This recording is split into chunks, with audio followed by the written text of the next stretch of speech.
다 찾으셨으면 한 절씩 교도하도록 하겠습니다. 이에 총독의 군병들이 예수를 데리고 관정 안으로 들어가서 온 군대를 그에게로 모으고 가시관을 엮어 그 머리에 씌우고 갈대를 그 오른손에 들리고 그 앞에서 무릎을 꿇고 희롱하여 이르되 유대인의 왕이여 평안할지어다 하며. 함께 읽겠습니다. 희롱을 다한 후 홍포를 벗기고 도로 그의 옷을 입혀 십자가에 못 박으려고 끌고 나가니라. 아멘. 나를 위한 모욕과 조롱의 십자가라는 제목으로 함께 말씀을 나누고자 합니다. 오늘은 교회력으로 종려주일에 해당됩니다. 종려주일. 이 종려주일이라는 것은 예수님께서 공생의 사역 가운데 이제 마지막 유월절 때 십자가 지시기 한 주 전에 예루살렘 성으로 들어가셨는데, 이때 많은 사람들이 종려나무 가지를 꺾어 흔들고 때로는 예수님이 오는 길에 길 위에 펴면서 예수님께서 예루살렘으로 들어오는 것을 대단하게 환영했던 그날을 기념하는 그런 절기입니다. 하지만 사람들의 환영의 의도는 이것이었죠. 당시 로마 제국의 이 압제로부터 자신들을 건져줄 그저 어떤 정치적 혁명가로서 환영을 한 것입니다. 소문을 듣자니 사람을 고쳤다더라. 소문을 듣자더니 사람을 살렸다더라. 이 정도 젊은이라면 우리 지금 이 상황으로부터 충분하게 먹고 사는 문제, 또 이 어려움의 모든 문제를 잘 극복할 수 있도록 도와줄 수 있을 거야. 이 마음으로 환영을 한 것이죠. 하지만 우리가 잘 알고 있듯이 예수님은 그 마지막 유월절 십자가 지시기 한 주 전에 왜 예루살렘 성전으로 들어가셨는지 우리는 다 알고 있습니다. 온 인류의 죄악을 친히 담당하시기 위해서, 십자가에 죽으시기 위해서, 나와 온 인류를 구원하시기 위해서, 그리고 이 사실을 믿는 모든 자들에게 영생의 선물을 주시기 위해서 들어가셨다는 것을 우리는 알고 있습니다. 그러면 이것을 몰랐던 저들은 모른다 쳐도 이미 말씀을 통해 알고 있는 우리는 이 종려주일, 또 이 고난주간이라고 말하는 이 한 주간을 어떻게 우리가 보내야 될까요? 고난주간 하면 가장 많이 말하고 듣는 그 말이 무엇이냐면 주님의 고난에 동참하자. 이 말을 참 많이 합니다. 주님의 고난에 동참하자. 그래서 어떤 이는 미디어 금식을 하기도 하고, 어떤 이는 정말 실제 금식도 하고 절제하고, 그리고 우리 교회처럼 막 특별 새벽 기도도 하고 이런저런 모양으로 주님의 고난에 동참하기를 원합니다. 그러나 주님의 고난에 동참하는 것은 사실 진짜 주님의 고난을 대신하는 성격은 아닙니다. 사실 주님의 십자가 고난은 우리가 대신할 수 있는 고난이 전혀 아닙니다.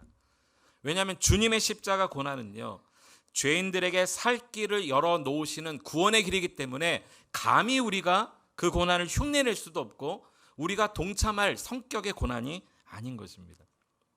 죄와 허물로 영원히 죽었던 자를 그 사망에서 생명으로 옮겨주시는 그 고난의 길이기 때문에 우리가 아무리 고난에 동참하자고 외쳐도 우리는 실제 그 고난에 동참할 수 없는 죄인일 뿐인 것입니다. 그럼 이 주님의 고난, 십자가 고난을 우리는 어떤 모습으로 동참할 수 있을까요?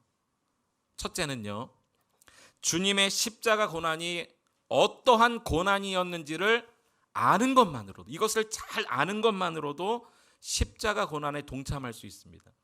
우리는 주님의 십자가가 어떠한 고난이었는지를 모른 채 그저 금식하고 절제하고 특별 새벽기도에 참여하고 주님의 십자가를 모르면서 그렇게 행위적으로만 고난에 동참하는 것은 형식적일 뿐입니다. 아무 의미가 없습니다. 여러분, 주님의 십자가 고난이 얼마나 큰 고난이었는지 아십니까? 이것을 아는 것만으로도 그 고난에 동참할 수 있습니다. 또한요, 이 십자가 고난을 알았다면 이제 내 삶에서, 가정에서, 일터에서, 교회에서 내 삶에 주어진 내가 감당해야 될 사명의 십자가를 다시 한번 내가 제대로 감당하겠다라는 결단과 그런 실천이 주님의 십자가에 동참하는 두 번째 길입니다. 첫 번째가 뭐라고요? 주님의 십자가 고난이 얼마나 큰 고난이었는지를 알 때, 그리고 두 번째는 내 삶에서 내가 감당해야 될 사명의 십자가를 제대로 감당하는 것, 이것이 주님의 십자가에 조금이라도 동참하는 길입니다. 그러면 주님의 십자가 고난은 어떠한 고난의 십자가였을까요? 먼저 첫 번째로 오늘 제목과 같이 모욕과 조롱의 십자가였습니다. 어느 한 교회에서 이제 성도들이 많이 이렇게 늘어나자 교회를 다시 부수고 새로 증축을 하기로 했답니다.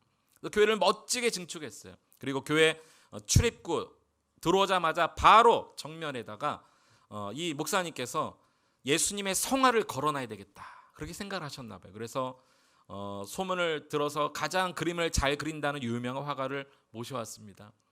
그리고 이 화가에게 부탁했답니다. 예수님의 십자가에서 예수님 달리신 모습을 멋지게 그려주십시오. 그리고 몇 주 후에 그 화가가 그린 액자가 도착을 했는데요, 액자를 걸려고 하다가 깜짝 놀랐어요. 예수님이 십자가에 달리시긴 달리셨는데 완전히 다 발게 벗겨진 상태로 십자가에 달리신 예수님을 그려놓은 거예요. 이걸 걸지도 못하고 그 화가를 불렀답니다. 아니 이보시오, 아니 도대체 이렇게 그림을 그리면 어떻게 합니까? 예수님을 다 발게 벗겨놓은 상태로 십자가에 매달 이 그림을 그리면 어떻게 합니까? 라고 이야기했더니 화가가 이렇게 이야기했답니다. 왜요? 이게 성경적인 건데요. 이게 성경적인 건데요 라고 말했다는 거예요. 여러분, 예수님의 십자가는 우리가 상상할 수 없는 큰 모욕과 조롱의 십자가입니다. 오늘 몇 절을 통해서 한번 확인해 볼 텐데요, 오늘 27절에 보면 이렇게 말하고 있습니다. 이에 총독의 군병들이 예수를 데리고 관정 안으로 들어가서 온 군대를 그에게 모았다, 그렇게 말하고 있어요. 이 당시에 총독과 함께 총독 측근에서 총독을 호위하는 군대가 약 200명 정도였다고 합니다. 그러니까 여기 온 군대라는 것은 200명 정도가 지금 함께 모였다는 거예요. 근데 모여서 무엇을 했는가? 28절에 보면 그의 옷을 벗기고 예수님의 옷을 벗겼습니다. 여러분, 옷 벗김을 당한다는 것만큼 수치스러운 일이 있을까요? 옷 벗김을 당하는 것만큼 여러분 가장 모욕적인 순간이 있을까요? 그 자체가 모욕적인데 옷을 벗기고 홍포를 입혔대요. 홍포라는 것은 이 당시에 왕이 주로 입는 붉은색의 겉옷입니다. 특히 언제 이 홍포를 입냐면 전쟁 때, 전쟁 시에 왕이 책임감을 가지고 내가 이 나라의 이 군대의 수장이라는 표시로 홍포를 입는다고 합니다. 그러니까 이 200명 군사들이 지금 조롱을 하고 있는 거예요. 예수님의 옷은 벗겨버리고 전쟁 당시에 수장을 의미하는 이 홍포를 입혔으니 이 군사들 200명의 군사들이 어떤 의미로 입혔겠습니까? 당신이 우리의 왕이야, 이렇게 막 조롱하는 거 아닙니까? 당신이 우리 군대 왕이야, 홍포를 입혀버리는 거예요. 그뿐이 아닙니다. 29절 한번 보세요. 희롱을 하는데, 온갖 희롱하는데 가시관을 엮어 그 머리에 씌우고 왕의 상징이었던 이 왕관을 대신하는 가짜 관을 만들어서 머리에 씌우고 갈대를 그 오른손에 들렸다는 거예요. 이 갈대라는 것은 당시 왕이 들고 있었던 깃털 지휘봉을 말합니다. 그러니까 제대로 된 것도 아니고 갈대를 대충 꺾어다가 그냥 그 손에 쥐어준 거예요. 그리고 무릎을 꿇습니다. 그리고 그 앞에 경배하며 희롱했습니다. 뭐라고 희롱했습니까? 유대인의 왕이여 평안할지어다. 얼마나 그 모습이 가증스럽고 얼마나 모욕적인 모습인지 몰라요. 왕이 갖출 수 있는 복장, 가시관, 그 손에 드는 지휘봉, 또 그 앞에 경의를 표현하는 모든 모습을 다해서 지금 예수님을 희롱하고 있어요. 그뿐이 아닙니다. 이 정도 돼도 참 너무너무 마음이 아픈데 30절에 보면 그에게 침을 뱉었다고 그랬습니다. 여러분 혹시 지금까지 사시다가 누군가 여러분 얼굴에 침 뱉음을 당해 보신 적 있으십니까? 저는 한 번도 없는데 소금 세례를 받아본 적이 있어요. 소금 세례. 제가 오래전에 살 때 저희 집 바로 윗집이 무당집이었는데요. 저희는 이제 목사 가정이고 거기는 이제 무당집이고. 제가 오래전에 한번 말씀드렸어요. 새벽 4시만 되면 둥둥둥둥 북을 쳐요. 새벽 4시만 되면 둥둥둥둥. 그 소리에 깨서 새벽 예배를 나갔거든요. 참 이거 너무 일찍 깨워가지고 참 한 4시 반쯤 쳐도 좀 좋겠는데. 저희 아내는 매일마다 보혈 찬송, 그때는 카세트 테이프가 있는 보혈 찬송 메들리를 틀어놓고 기도하고 위에서는 둥둥둥둥 북을 치고 저희 아내는 막 방언으로 기도하고. 그러니까 윗집도 우리가 목회자 가정을 알고요. 위층에서 내려올 때마다 항상 집 앞에 소금을 뿌려놓더라고요. 저희 집 앞에. 그래서 어느 날 여보 이거 소금 뭐 당신이 흘려놓은 거 아닌데 계속 소금을 뿌려놓는 거예요. 소금 세례를 맞아본 적이 있는데 침뱉음을 받아본 적은 없어요. 근데 우리 주님은 침뱉음을 받으셨어요. 또요, 이거 한번 보세요. 30절 그 뒤에 보니까 갈대를 빼앗아 그 가짜 지휘봉, 깃털 가짜 지휘봉을 빼앗아서 그의 머리를 쳤다. 이 모습이 상상되어지십니까? 그러니까 네가 감히 우리의 왕이라도 되는 것 같냐? 이런 모습 아닙니까? 31절에 보면 희롱을 당한 이후에 이번엔 홍포를 벗깁니다. 예수님이 두 번째 옷 벗김을 당하셨어요. 홍포를 벗겨버려요. 그리고 도로 예수님의 옷을 입혀버립니다. 이런 의도였겠죠. 이게 진짜 네 모습이야, 이런 마음 아니었을까요? 네가 감히 우리 왕이라고? 껄껄껄껄 웃으면서 예수님의 옷을 도로 입히면서 끝까지 모욕하고 조롱하는 모습. 35절에 보면 우리 35절 같이 한번 읽어볼까요? 시작. 그들이 예수를 십자가에 못 박은 후에 그의 옷을 제비 뽑아 나누고 세 번째 옷벗김을 당합니다. 십자가 위에서. 십자가에 예수님 달리셨어요. 그런데 그 도로 입혔던 그 옷을 다시 벗겨서 제비를 뽑으려고 벗겨버린 거예요. 아예 십자가 위에서 모두가 쳐다보고 있는 그 장면을. 세 번째 예수님이 옷이 벗김을 당했다는 거 여러분 혹시 알고 계시나요? 그런데 이것보다 더 심각한 게 있어요. 마태복음에 이 정도로 나왔지만 똑같은 사건이 요한복음에 이렇게 기록되어 있습니다. 요한복음 19장 23절 같이 한번 읽어볼까요? 시작. 군인들이 예수를 십자가에 못 박고 그의 옷을 취하여 네 깃에 나눠 각각 한 개씩 얻고 속옷도 취하니. 무슨 옷까지 벗겨버렸다고요? 속옷까지. 그러니까 완전히 다 발게 벗겨진 상태입니다. 십자가 위에서. 예수님 십자가 달리신 시간이 보통 오전 9시에서 오후 3시, 이 6시간이라고 말하고 있어요. 그러니까 모두가 다 볼 수 있는 시간이에요. 근데 우리 예수님은요, 실오라기 하나 걸치지 않는 완전한 벗김을 당하셨어요. 속옷까지. 조롱과 모욕을 할 수 있는 모든 방법을 동원해서 다 조롱한 것입니다. 우리 예수님의 십자가가 이렇게 수치스럽고 이렇게 모욕적이었던 것 여러분 혹시 알고 계십니까? 나를 위해 예수님 십자가에 달려 돌아가셔서 이 정도가 아니라니까요.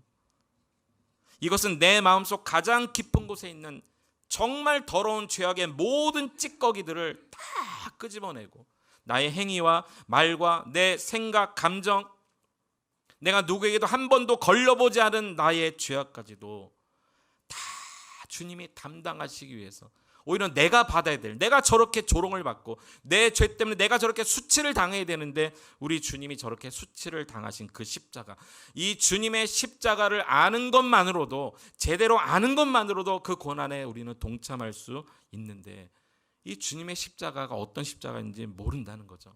여러분 그뿐이 아니에요. 예수님은 이 말로도 조롱을 받으셨어요. 언어의 조롱이 있었는데요. 37절 한번 보시겠습니다. 37절에 보면 이렇게 기록되어 있습니다. 그 머리 위에는 유대인의 왕 예수라 쓴 죄패가 붙었다는 거예요. 죄패. 그 죄패명이 뭐라고요? 유대인의 왕 예수. 이 말 자체가 조롱이죠. 그런데 여러분 이 정도뿐이 아니에요. 요한복음 19장 20절에는 이렇게 기록되어 있습니다. 예수께서 못 박히신 곳에 성에서 가까운 곳으로 많은 유대인들이 이 패를 읽는데 히브리와 로마와 헬라말로 기록되었더라. 그러니까 죄패 유대인의 왕 예수가 적어도 세 언어로 기록되었다는 거예요. 히브리어로, 로마어, 라틴어로, 헬라어로 기록되어서 그 당시에 히브리인이나 로마인이나 헬라인이나 다 그 조롱의 죄패를 읽을 수 있었다는 거예요. 얼마나 온갖 조롱입니까? 말로 조롱을 받으셨어요. 그뿐이 아닙니다. 요한복음 19장 21절에 보면 오히려 종교 지도자들이었던 유대인의 대제사장들이요, 이 빌라도에게 요청합니다. 유대인의 왕이라 하지 말고 자칭이라고 붙이십시오. 자칭. 여러분 자칭이란 말 무슨 말인지 알죠? 그러니까 지금 예수님의 십자가 사건을 코미디로 만들어 버리고 있는 거예요. 자기가 그렇게 말했다라고 자칭 이 단어를 넣자는 거예요. 누가요? 대제사장들이. 그뿐이 아닙니다. 그 시간을 그 앞을 지나가는 사람들의 모습 39절과 40절에 보면 이렇게 기록되어 있습니다. 지나가는 자들은 자기 머리 흔들며 예수를 모욕하고, 그러니까 머리 흔들면서 여기 표현 안 됐지만 뭐 이 정도는 하지 않았을까요? 아이고 뭐 이렇게 하지 않았을까요?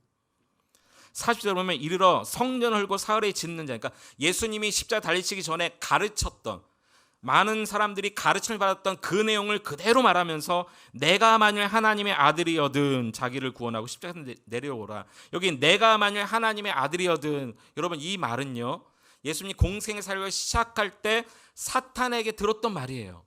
3번 들었던 말이에요. 사탄의 시험을 받을 때 내가 하나님의 아들이여든 이 돌을 떡으로 만들어 봐라.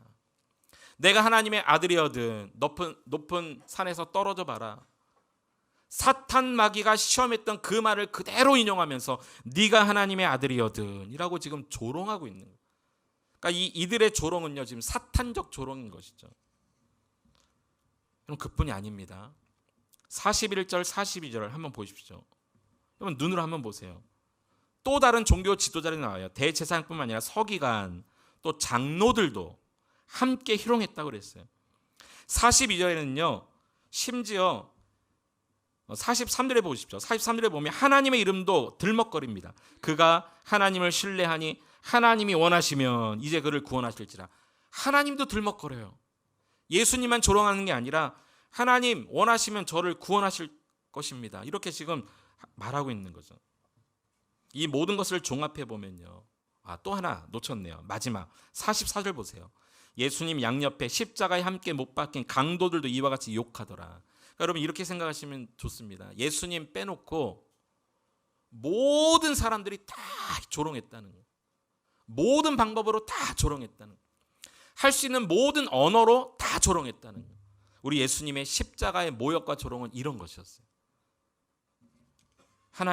네가 하나님의 아들이야? 뭐 하나님 나라가 완성돼? 그럴 게 없다는 거예요. 그럴 수 없다는 거예요.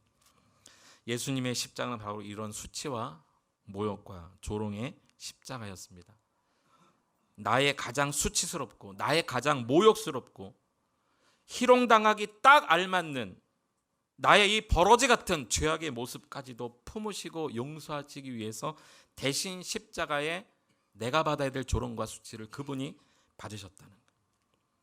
근데 감사하게도 이 주님이 받으시는 이 십자가의 수치로 말미암아 우리의 수치를 다 가려주신다는 말씀이요, 구약의 선지자를 통해서 예언되어졌다는 거 알고 계시나요? 이사야 25장 8절 우리 같이 한번 읽어보겠습니다. 시작.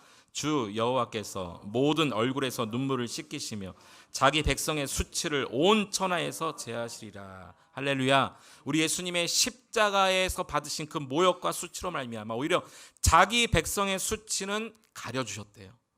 제해주셨대요. 이 얼마나 놀라우신 하나님의 은혜입니까? 이러한 주님의 십자가가 얼마나 큰 모욕과 조롱의 십자가였는지를 여러분 아는 것만으로도 그 고난에 우리는 동참할 수 있습니다. 주님의 십자가를 잘 기억하시는 여러분 될 수 있기를 축원합니다. 큰 두 번째로 주님의 십자가는 어떤 십자가였는가? 우리 죄악의 단 1%의 죄도 빼놓지 않는 십자가였어요. 우리 죄악의 1%도 빼지 않으셨어요.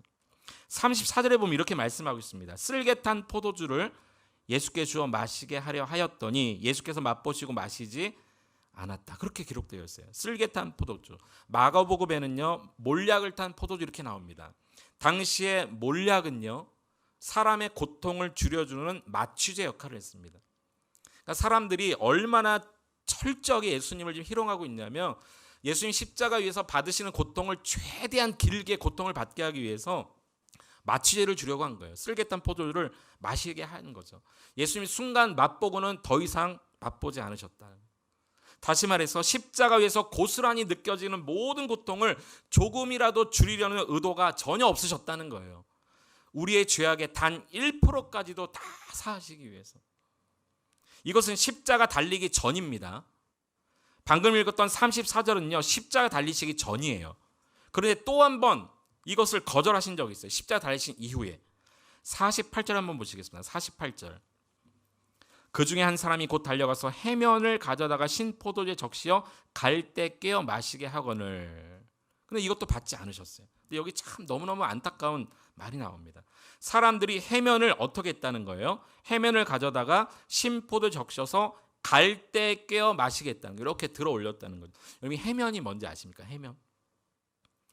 이 해면이 뭐냐면요. 당시에 사람들이 옷에다 이렇게 넣고 다니는 이런 헝겊 주머니, 제가 제 뒷주머니 축원 하나 있는데 이렇게 헝겊 주머니들을 옷 여기저기 넣고 다니면서 용변을 볼 때마다, 소변이나 대변을 볼 때마다 당신 휴지가 없었잖아요. 그것을 뒤처리를 하기 위해서 들고 다니는 헝겊 종아리, 이렇게 헝겊 조가리, 용변 뒤처리용 헝겊 조가리.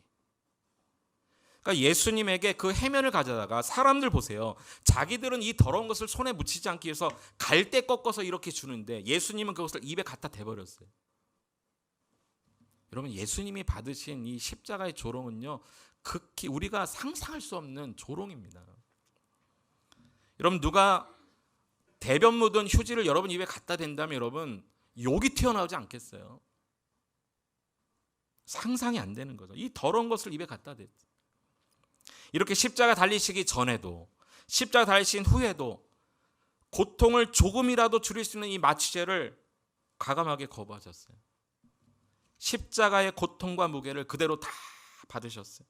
내 죄악의 1%도 빼지 않으시고 다 짊어지셨어요.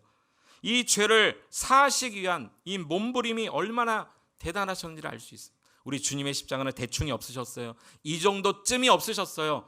100%의 우리의 모든 죄를 다 사하시기 위해서 모든 고통을 다 짊어지신 십자가, 주님의 십자가입니다.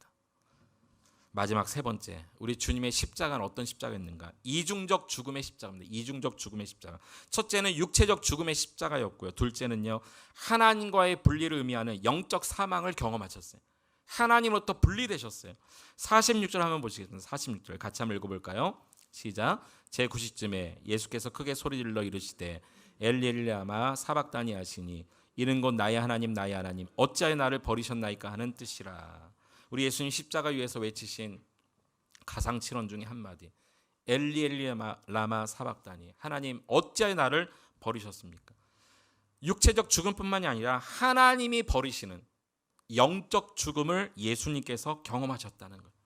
이것은 이미 죄와 허물로 우리가 하나님과 완전히 분리된, 우리가 받아야 될 이 영적 사망, 하나님과 분리된 이 죽음을 친히 예수님께 전가하시는 놀라운 십자가였다는 것이죠. 예수님이 대신 십자가의 죽으심을 알미하마 오늘 저와 여러분은 다시 하나님과 화목하게 된 줄 믿으시기 바랍니다. 오늘 이 예수님의 십자가, 제가 오늘 이 설교 시간이 한정이 되어 있고 다 설명드리지 못하지만 여러분, 제가 설명할 수 없는 너무나도 많은 아픔과 상처와 조롱과 모욕과 경멸의 그 십자가가 우리 주님의 십자가였다는 것을 반드시 이번 고난주간에는 여러분 기억하셔서 앞으로 주님의 십자가를 생각할 때 형식적으로 식상한 은혜로 받아들이지 않게 되기를 축원합니다. 그러한 십자가였기 때문에 우리를 구원해 주실 수 있으셨습니다. 그래서 우리가 사도신경에도 고백하지 않습니까? 본디오 빌라도에게 고난을 받으사, 이 고난을 받으사, 이 정말 몇 마디 안 되는 이 짧은 단어 안에 오늘 제가 다 설명할 수 없는 모든 것이 다 포함되어 있어요. 십자가에 못 박혀 죽으시고, 그리고 마지막에 우리가 뭐라고 고백합니까? 그로 말미암아 죄를 사하여 주시는 것을 믿습니다. 우리 그렇게 고백하잖아요. 그 십자가 때문에 우리의 죄가 사함받은 것을 믿습니다. 우리가 매주 고백하는 사도신경의 고백인 것입니다. 이 예수님의 십자가는요, 오늘 우리가 행할 이 성찬의 의미로 말하면 새로운 언약의 피라고 말하고 있어요. 새로운 언약의 피.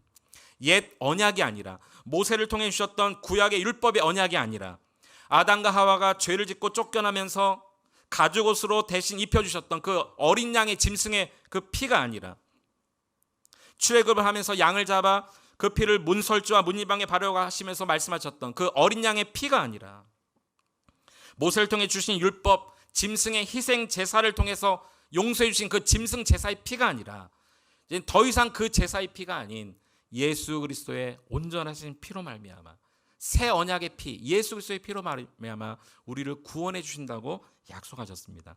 마태복음 26장 28절을 같이 한번 읽어보겠습니다. 마태복음 26장 28절 말씀 함께 읽겠습니다. 시작. 이것은 죄사함을 얻게 하려고 많은 사람을 위하여 흘리는 바 나의 피 곧 언약의 피니라. 할렐루야. 예수님이 십자가 지시기 전에 마지막 제자들과 성만찬을 하면서 하신 약속이에요. 이것은 언약의 피다. 약속의 피다. 오늘 이 시간도 이 피에 동참하는 모든 사람들, 이것을 믿는 모든 사람을 위해 흘리는 약속의 피라고 말씀하셨습니다.